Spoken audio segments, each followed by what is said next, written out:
obligé de regarder en haut. Alléluia. Voyez-vous, l'épuisement des possibilités naturelles est la deuxième marche vers le miracle. Donc, en fait, ce que je suis en train de faire ce matin, je suis en train de décliner le profil de tous les candidats au miracle.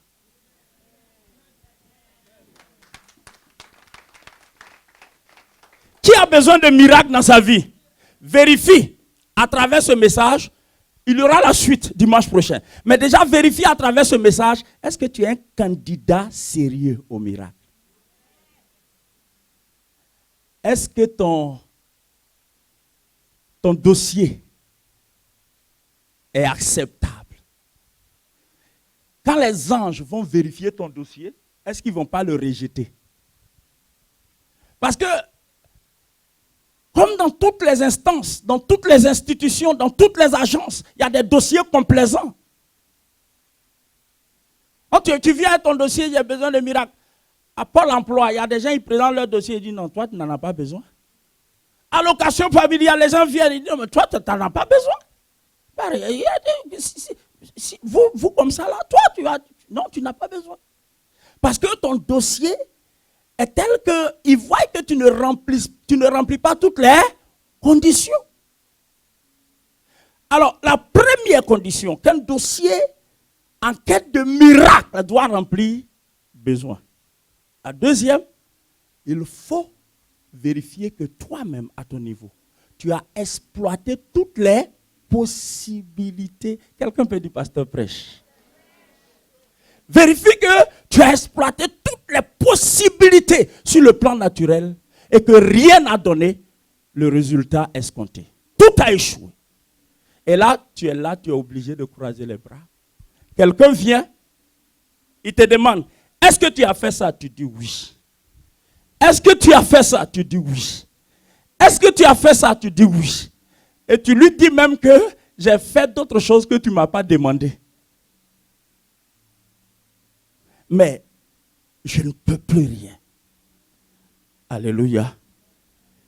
Alors, ça nous conduit à la troisième marche. Dis la troisième marche.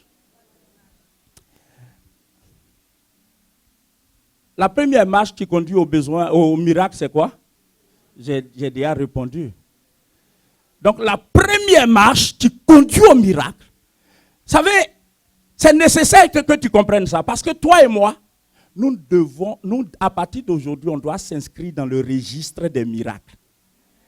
C'est-à-dire, Dieu doit nous avoir dans les annales, dans ces registres des gens qui vivent le surnaturel sur la terre. Tu peux dire amen à ça? Donc, c'est important. La première marche, c'est la deuxième marche, mes possibilités sont épuisées. Vous connaissez l'histoire de la femme dont il est question dans le test. Est-ce qu'elle avait un besoin? Oui, elle avait besoin d'être guérie. Est-ce qu'elle a exploité les possibilités? Oui. La Bible dit, elle allait voir les médecins. Et pas seulement un médecin. Quand elle apprenait qu'il y a un médecin qui est dans tel village, dans telle province, il est très fort, elle s'en va. Certainement, il y a des gens qui lui ont dit, mais cette affaire-là, tu restes tranquille. Et la Bible précise qu'elle a dépensé tout son argent. Donc, il y a un problème à créer un autre problème. La recherche de la guérison a fini par l'appauvrir. La recherche de la guérison a fini par l'appauvrir.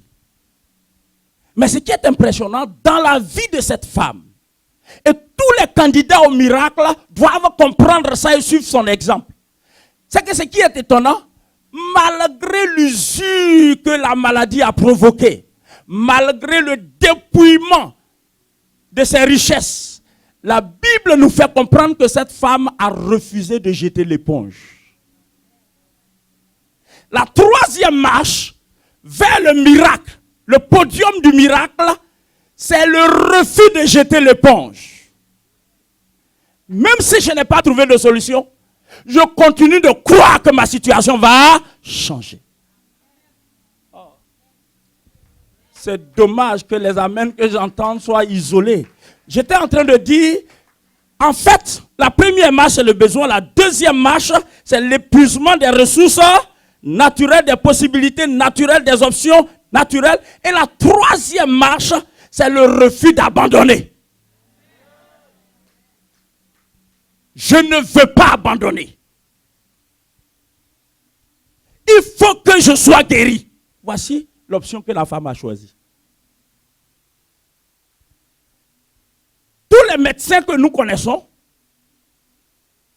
ont fait ce qu'ils peuvent.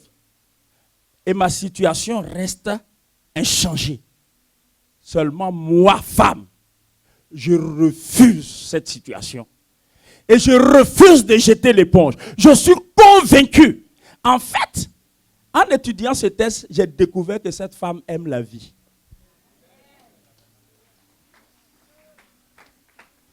Si quelqu'un parmi nous aime la vie, acclame pour cette femme. Vous savez, il y a des gens qui vivent sans aimer la vie. Et depuis qu'ils sont devenus chrétiens, ils convoitent le ciel. Ils sont là. Ils ne savent pas le temps que Dieu a déterminé pour eux. Et puis ils sont là, Seigneur, viens, on va partir. Seigneur, viens, on va partir. Tu crois qu'il va te prendre en l'état? Avec ton cœur si aigri, avec toute la dépression que tu as là, il va te prendre pour... Il va où avec... Tu es rempli d'inquiétude. Tu n'as pas de paix en toi. Et parce que tu n'as pas de paix en toi, on t'a dit que les autres n'ont pas de paix. Et puis tu dis, Seigneur, viens. Il n'a qu'à venir. Il dit, il n'a qu'à venir pour toi seul.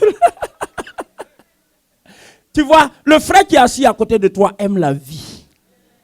Et vous savez, quand quelqu'un aime la vie, la personne n'est pas prête à jeter l'éponge. Quelqu'un peut dire Amen.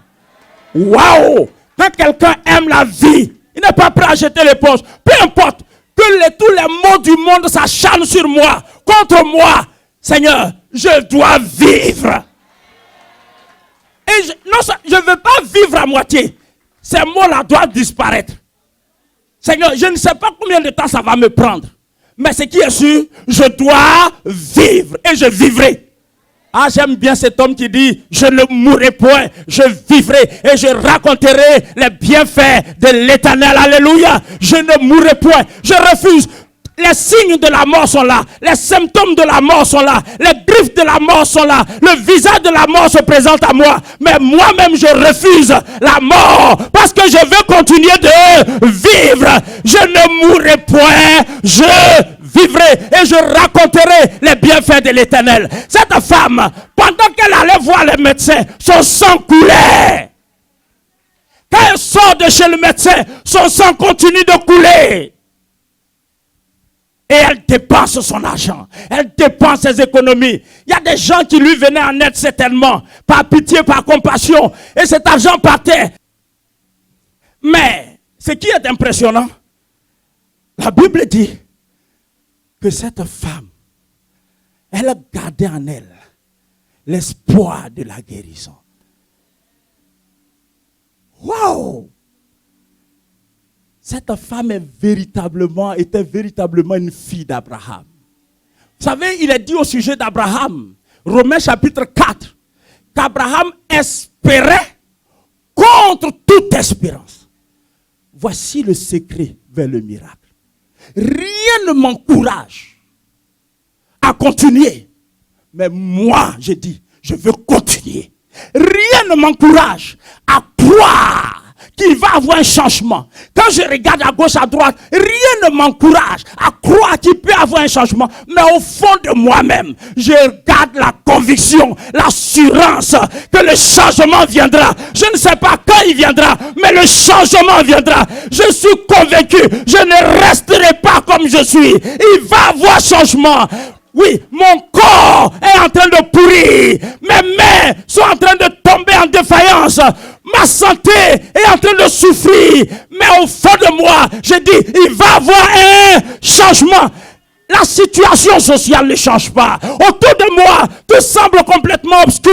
Je me retrouve comme dans un tunnel sans fin. Alors même que j'avance dans l'obscurité de l'échec, au sein de ce tunnel, je continue de croire que je verrai le bout du tunnel. Que je verrai le bout du tunnel. Que je ne resterai pas dans le noir. Dans le noir, dans l'obscurité. Je verrai le bout du tunnel.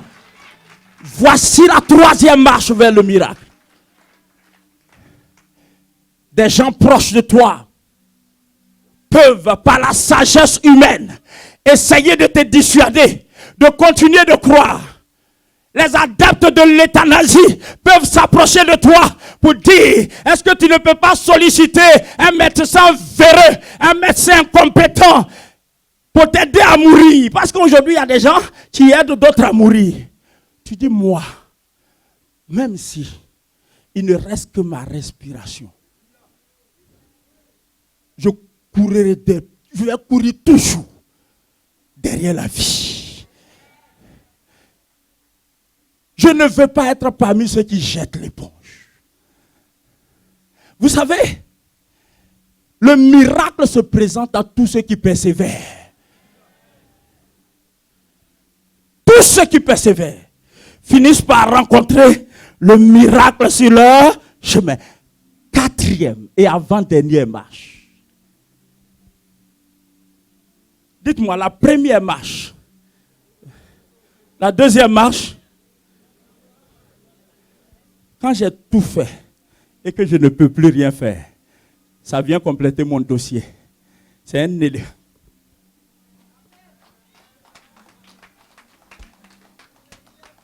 Alléluia. C'est un élément qui vient s'ajouter. Non, je ne cherche pas cet élément. Mais les circonstances me l'imposent. J'ajoute ça à mon dossier. Vous voyez, quand souvent on va à la préfecture, on dit le dossier n'est pas complet. Va. Tu es en train de compléter ton dossier. Et vous allez voir, on va vivre des miracles. Parce qu'une fois que tu as rempli les dossiers, tu remplis les conditions, tu as tous les documents demandés, exigés, la préfecture est obligée de te donner. Alors si méchants que sont les hommes, ils peuvent faire ça, à plus forte raison Dieu. Tu ne peux pas remplir les conditions et puis Dieu va dire non, je ne donne pas, ce n'est pas possible. Alors, si Dieu a permis que tu entendes ce message ce matin, c'est parce qu'il est pressé de produire un miracle dans ta vie. Dieu est pressé.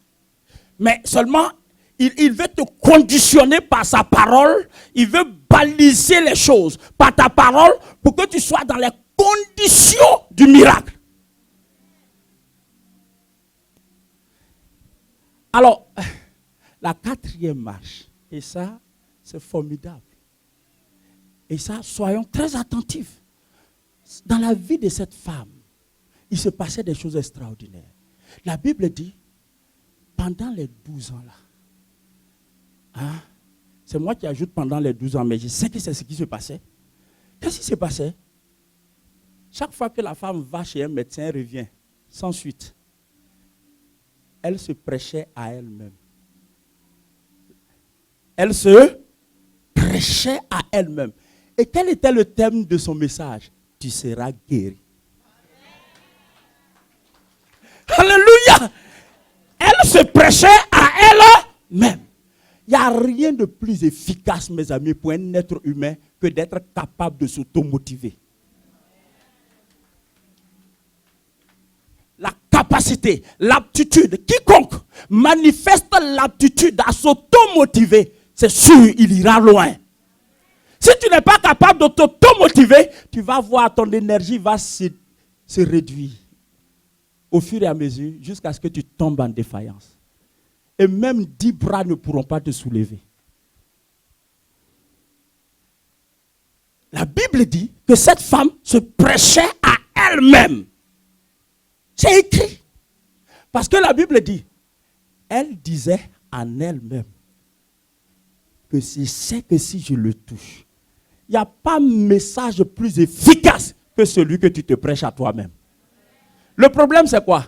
C'est qu'on se prêche les mauvais messages. Tu vas aller où avec ça? Ça c'est le thème de ton message. Tu vas aller où avec ça? En principe, même là où les gens sont là, tu ne dois même pas aller là-bas. Et comment là, tu fais quoi? Tu es venu pour accompagner les autres. En fait, ce n'est pas un message qu'on prêche aux autres, donc les autres n'entendent pas. Mais c'est un message qu'on se prêche dans un monologue, pas dialogue, mais monologue. Et on se prêche de vilains messages, de mauvais messages, des messages destructeurs. On se les prêche. Et puis on dit Amen. Et puis on sort. Et dès qu'on sort et que quelqu'un nous rencontre, il dit, mon frère, ça va? En fait, ce qu'on va dire n'est rien d'autre que les commentaires du message qu'on s'est prêché. Jésus dit, c'est de l'abondance du cœur que la bouche parle. Si tu veux détruire ta vie, commence à te prêcher de mauvais messages. Tu ne dureras pas sur la terre. Je vous dis ce matin qu'avant que quelqu'un ne vienne prophétiser sur ta vie, commence à prophétiser toi-même sur ta vie.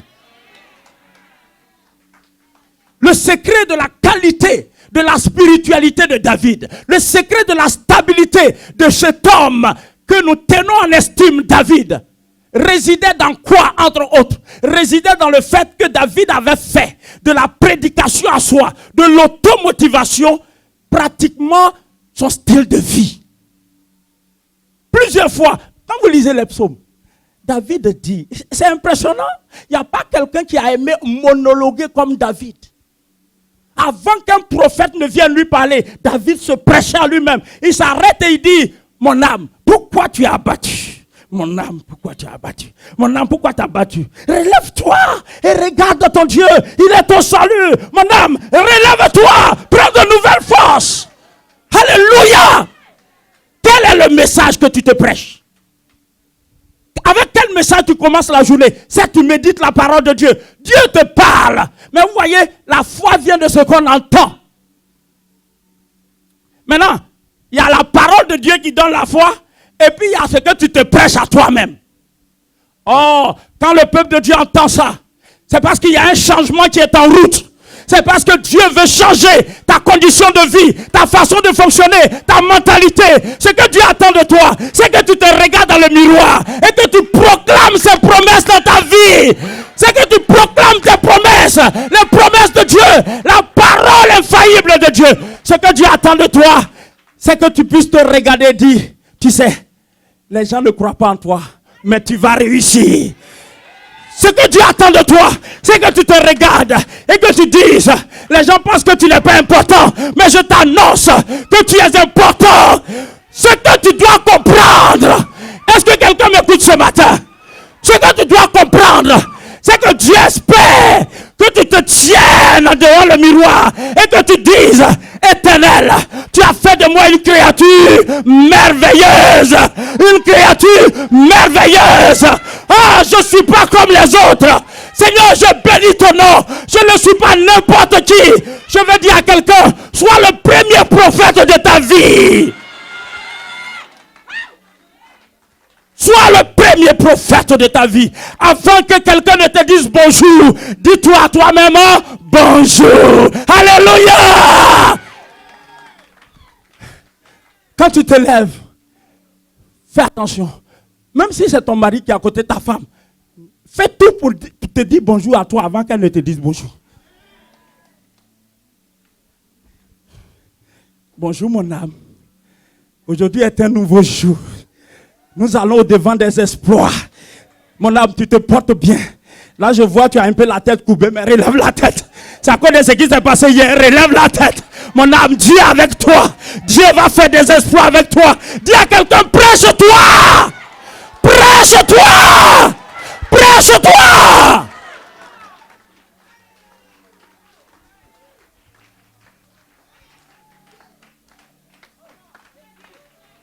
Le meilleur prédicateur, ce n'est pas celui que tu écoutes les dimanches, mais le meilleur prédicateur, c'est toi et ce que tu te prêches à toi-même.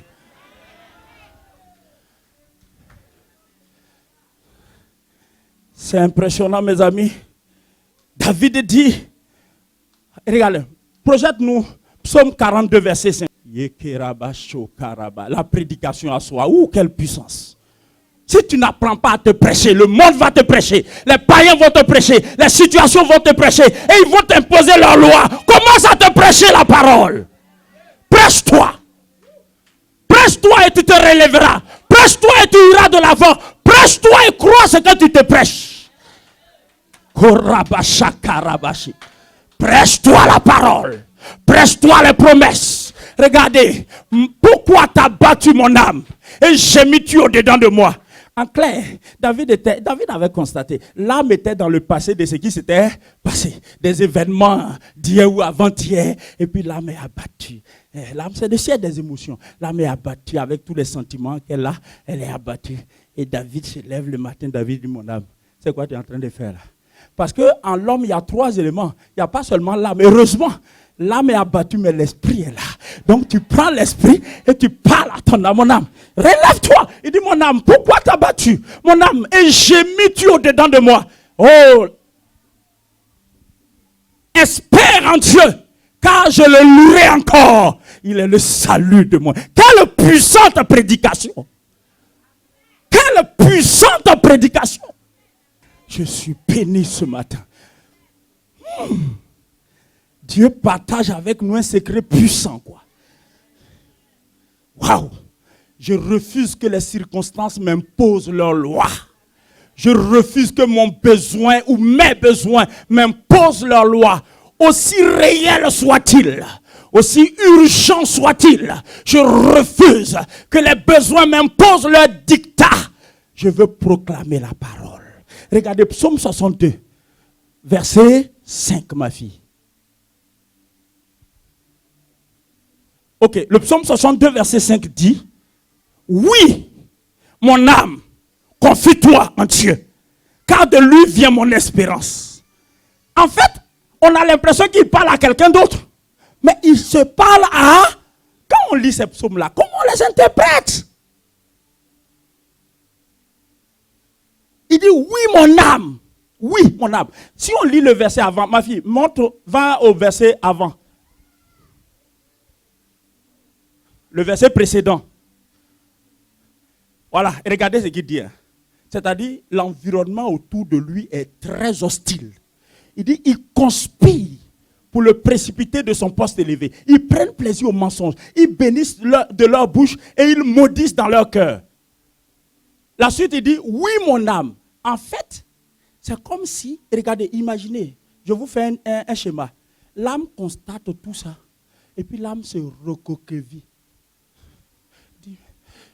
David, on est menacé. Qu'est-ce qu'on va faire? David dit, oui, mon âme. Fais quoi? En clair, mon âme, ne regarde pas ce qui se passe dehors. Tu sais pourquoi tu commences la journée dans la tristesse et tu la termines dans l'angoisse? Parce que tu ne te prêches pas les vraies paroles. Tu te réveilles avec le message des besoins. Tu te réveilles avec le message des difficultés. Tu te réveilles avec le message des situations complexes. Tu te réveilles avec le message des factures non payées. Tu te réveilles avec le message de l'impôt, de la fiscalité. Tu te réveilles avec le message des critiques d'hier, des calomnies d'hier. Tu te réveilles avec le message de l'échec d'il y a quelques jours en arrière. Et quand tu te réveilles, ce sont ces choses qui viennent se présenter à toi. Ils conspirent contre ta joie de la journée. Alors que Dieu a renouvelé le capital de bonté pour que tu recommences une nouvelle journée avec pleine de vigueur, pleine de force, pleine d'énergie. Mais comme ces choses savent que tu vas commencer la journée avec la vigueur, donc ils conspirent contre ta quiétude intérieure. Ils conspirent contre ta joie. Ils viennent et puis ils vont t'assaillir. Dans ce cas-là, dis à David, je te payerai le droit d'auteur après, mais je t'emprunte ta prière. Je te payerai le droit d'auteur, mais je t'emprunte ta prière. Et tu regardes ton âme, tu dis, mon âme, confie-toi à l'Éternel. Ne regarde pas ceux qui sont là, ils ont sorti leurs griffes. Ne les regarde pas, confie-toi à l'Éternel. Car de lui vient ton salut, ton espérance vient de lui. Pas de ceux qui sont au dehors. Pas de ceux qui sont contre toi. Pas de ceux qui en veulent à ta vie. Mais toi, l'Éternel.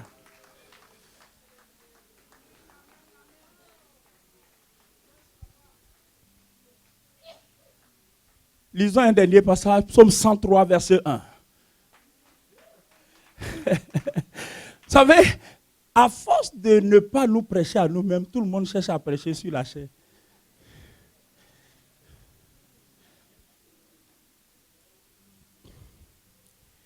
Psaume 100, ok, de David. Et en fait, ça veut dire que c'est David encore quoi. Et il dit quoi? Mon âme, bénis l'Éternel. Mais ce n'est pas tout. Hein. Il dit que tout ce qui est en moi, bénit son Saint-Nom. Je suis en train de préparer un message sur ce seul verset-là. Ça va être bouleversant. Parce qu'en fait, je vous donne un truc, un flash quoi. En fait, quoi, on va dire, un aperçu. Voilà, un aperçu. Il dit, mon âme bénit l'Éternel. Et puis, David est trop, c'était quelqu'un de bien quoi. Il allait trop loin avec Dieu. Et puis il dit, tout ce qui est en moi. C'est-à-dire quoi? Tous les projets conçus en moi, toutes les idées qui sont en moi, tous les enfants qui sont en moi, tout ce qui est en moi, élevez-vous. Parce qu'au fond, les choses n'existent pour nous que quand ils sont dans la réalité. Mais en réalité, Dieu les... La Bible dit que Lévi avait payé la dîme à travers Abraham. Le jour où Abraham a rencontré Melchisedec, Abraham a donné la dîme à Melchisedec et Lévi. Et figurez-vous, Jacob n'était pas, non, Isaac n'était pas encore né. Rebecca n'existait pas encore. Jacob n'était pas né. Et c'est après la naissance de Jacob que Lévi va naître. Et Dieu dit, Lévi n'a pas à payer de dîme. Parce que le jour où Jacob a rencontré Melchisedec, Lévi a versé la dîme. Et Dieu dit, et David dit, mon âme, bénis l'Éternel. Mais quand tu viens bénir Dieu là, ne viens pas seul. Viens avec.